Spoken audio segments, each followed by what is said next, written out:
I'll return to, I was talking about, wanted to show this picture I've been thinking about as a result of recently uncovering this photograph in an old briefcase.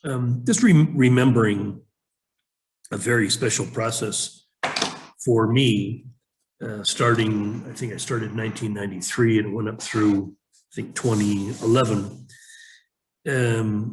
Going a variety of times, probably about 10 times total over that period of almost 20 years, out to Montana, the Beartooth Wilderness. Initially, I went with groups of men who were part of this New Warrior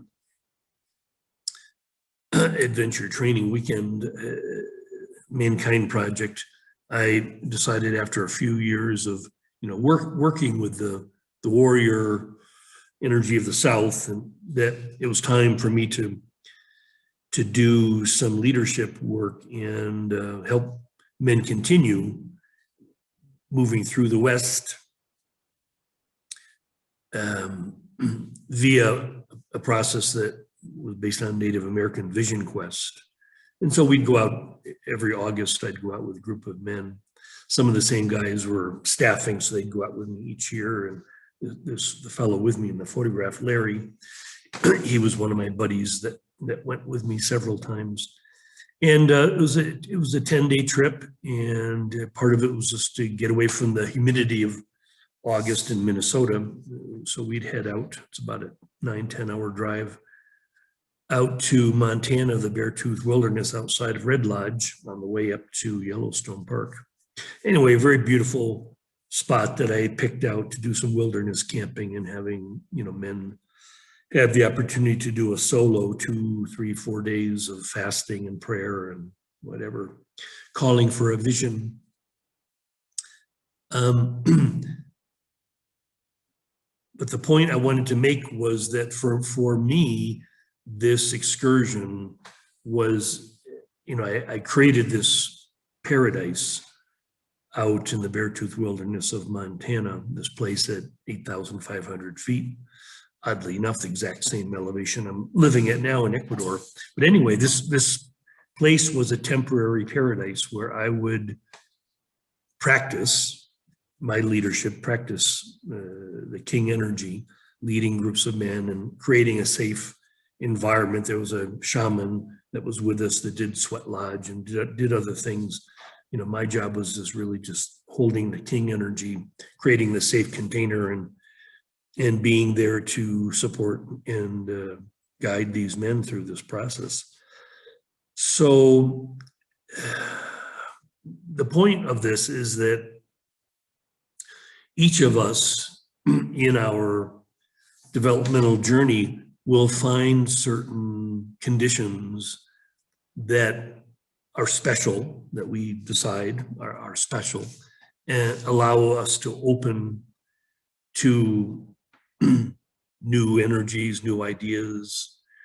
Part of our transformation is to, again, this is the process of going through the West that is this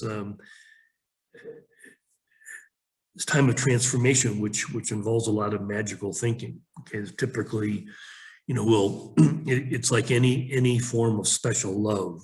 Okay, in Course in Miracles terms, special love is the way in which we choose to open ourselves to love's presence, because there's certain special conditions. Now, it might mean falling in love with a person, falling in love with a spiritual teacher, falling in love with a certain place. For me, it was this place in Montana. And in that condition that we've created, we get to experience love's presence. And, typically after the conditions change, then we sort of fall back out of love, fall back into a more ordinary existence. And so this is, again, part of our mature journey, moving into the North, this energy of the king or queen, where we actually see that we have the ability to create the conditions for love's presence every day, everywhere. Like, it's no longer conditional on certain parameters of time and space. And this would be what I would call the quality of paradise, is that we choose, we have the ability now to see beyond specialness, to see that in fact, every day, every opportunity is equally special. And it's just, again, a matter of maturity where we've integrated and we see that, you know, this being in love can be a steady state, not a conditional state. Oh, I'm in love. Oh, I'm not in love. Ooh. So this is again what I wanted to talk about today, is this idea of in a new earth, we can choose to live in a steady state, something that I would call paradise, because we bring it. We bring, again, recognizing that our function is to serve as a portal, a conduit, a bridge between heaven and earth.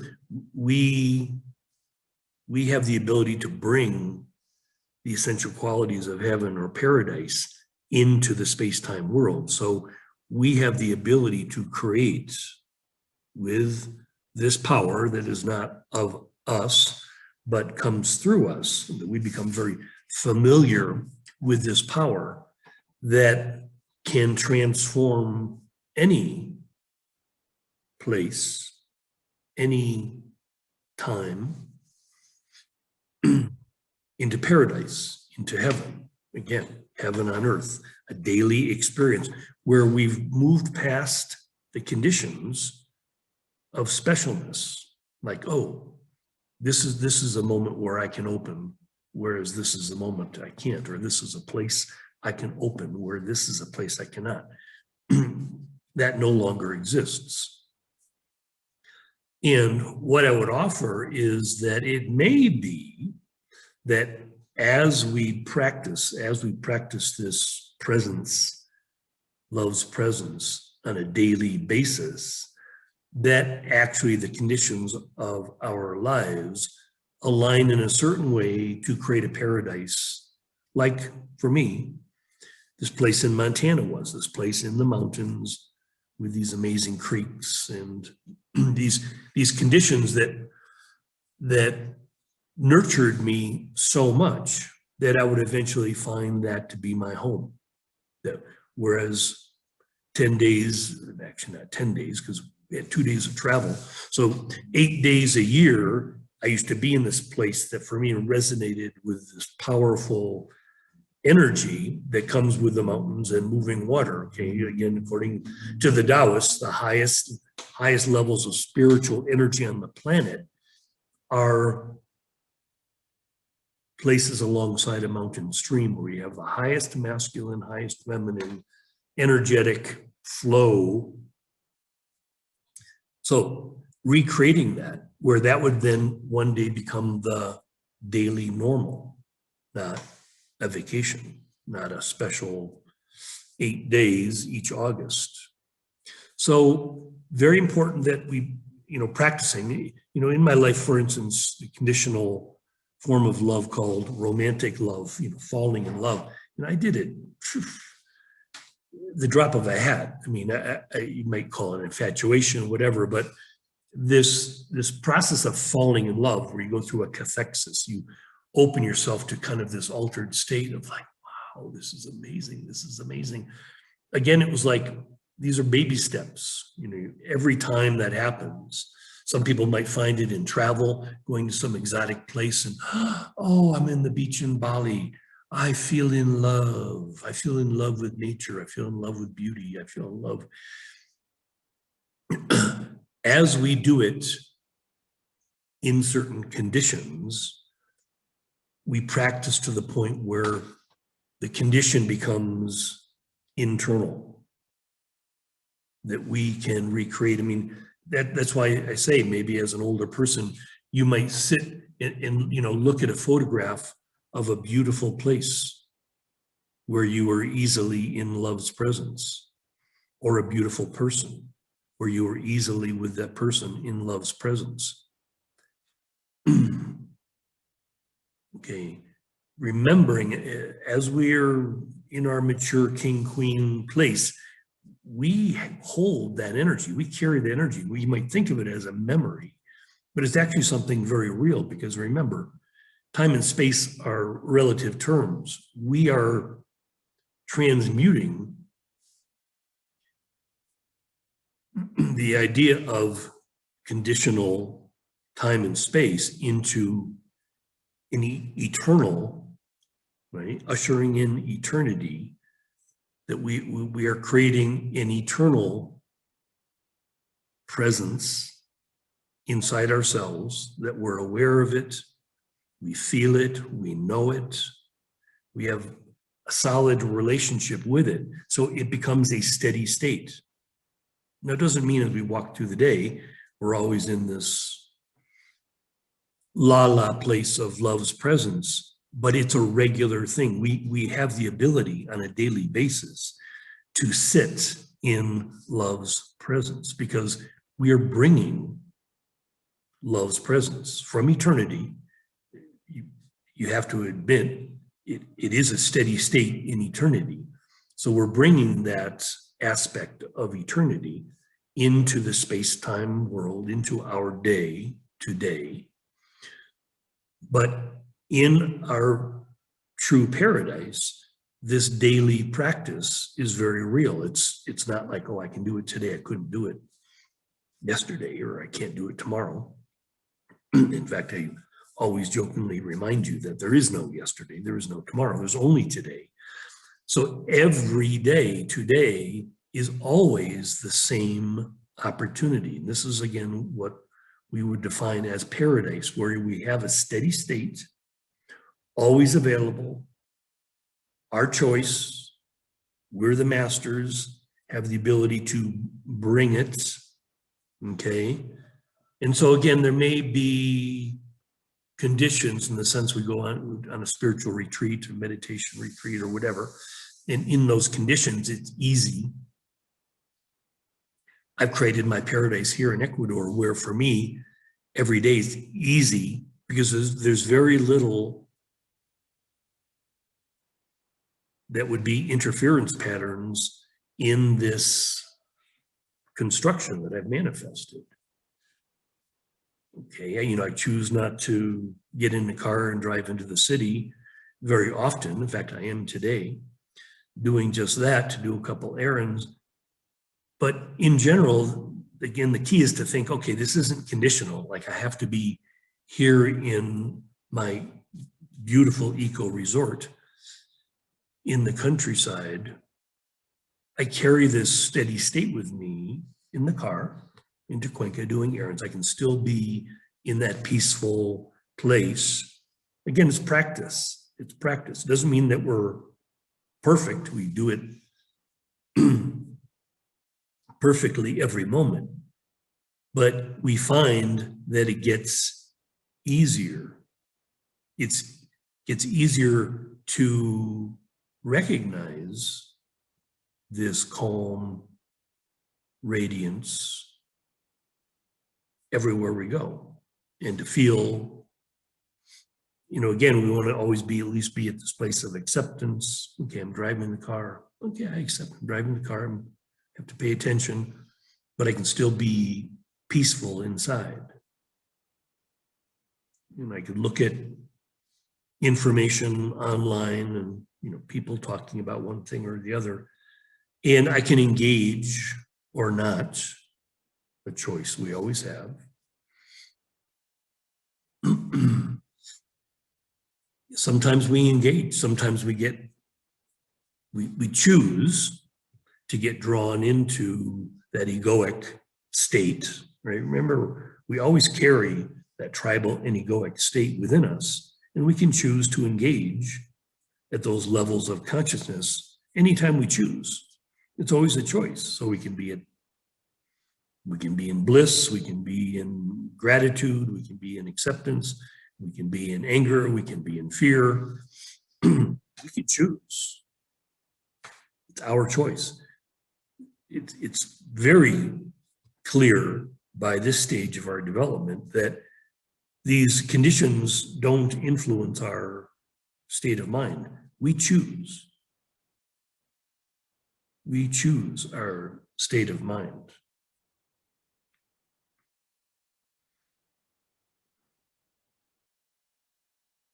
So again, each of us, because we're still practicing, we're in one stage or another of our move into mastery, it's still certainly lovely to have little reminders.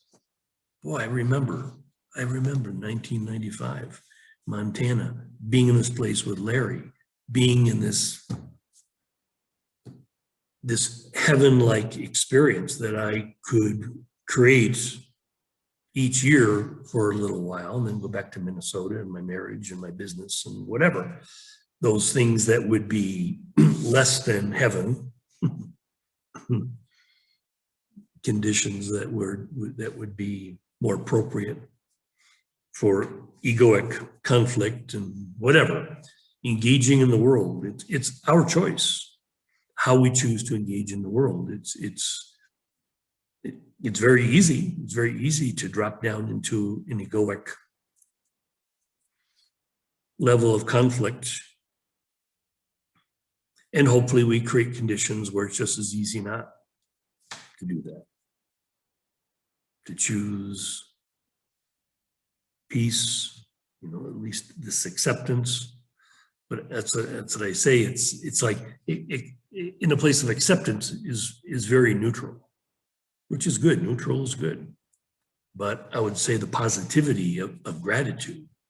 This is why as we practice, we can learn. And I remember even doing it with my ex-wife in the marriage, returning from Montana and just being in this really grateful, happy place, and remembering to be grateful for, the experience that she gave me to practice high levels of forgiveness with her, with myself. And that was what that marriage was all about, was this graduation,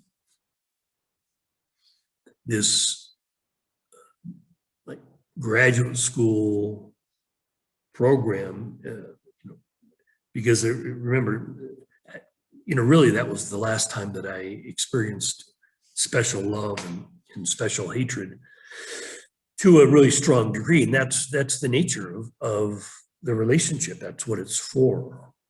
Okay, for us to bring special love and special hatred to the surface so we can see it clearly, feel it, not pretty, let it go. Again, the transformation for us, moving through the West where there's lots of specialness, moving into the North, this king, queen paradise, where we're moving beyond specialness. We don't choose specialness as our conditional daily life. We choose paradise. We choose a steady state, this new earth that's beyond specialness. No longer does magical thinking rule the day. Doesn't mean that we don't have magical thoughts from time to time, but it's not what describes our paradise. Our paradise is described, remember, by the timeless realm that we bring into the space-time world. So again, identification, because once we move with our consciousness outside of space-time conditions into the timeless realm, that's where we feel perfection, where we know reality, and then we do our best to translate that into the conditional world. Like I say, walking with one foot in eternity, one foot in conditional space-time world, and enjoying this dance, okay, in duality, being in it, being fully immersed in it, not being hiding away in a cave. Again, this is what people used to need to do, would be sequester themselves in a monastic place, a cave, removing themselves from the conditional world. But those of us today in the modern world, most of us have been asked to fully participate in the world and find a way into mastery while still participating in the world. You know, this is again what Carolyn Mace talked about, the 1,000 points of light, that we would be this light in the world. It's a great thing. And again, I've talked, and I'll talk, and I'll talk, and I'll talk about it every day with you, because it's so important that we deepen in our knowledge, we deepen in our wisdom, we bring these gifts to the world that needs knowledge and wisdom. The world is crying for true knowledge and true wisdom to help it, our world, our species, through a very, very challenging era. Okay, we talked about that plenty. Okay, our function every day to the best of our ability to be this light that will guide those who do choose a new way, a new earth. Okay, blessings